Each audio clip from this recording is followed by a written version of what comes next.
Hello guys, and hello to viewers and law fanatics. Today I would be discussing about the landmark judgment of DK Basu versus State of West Bengal 1996. So the case addressed the issue of custodial torture and protection of fundamental rights of individual in police custody. DK Basu, a human rights activist, filed a petition highlighting instances of custodial violence and seeking guidelines to safeguard the rights of arrested individuals. The court recognized that custodial violence is a gross violation of human rights and emphasized the need for preventive measures. It held that the right to life and personal liberty guaranteed under Article 21 of Indian Constitution extended to all individuals, including those in police custody. The court established a set of guidelines, commonly known as the DK Basu guidelines, to be followed by the police during the arrest and detention process.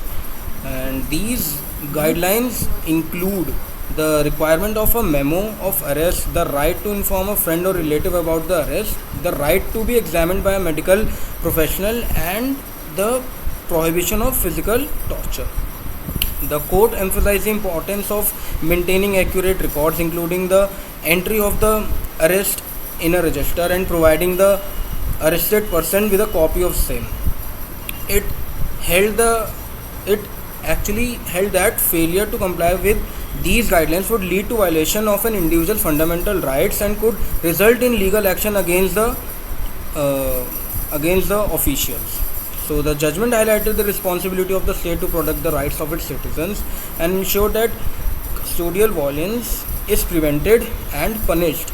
The case set an important precedent in safeguarding the rights of individuals in police custody and promoting accountability and transparency in the criminal justice system. So thank you, and I would be ending this video, and do let me know if you have any doubt and I will revert back the same in the comment box. Thank you.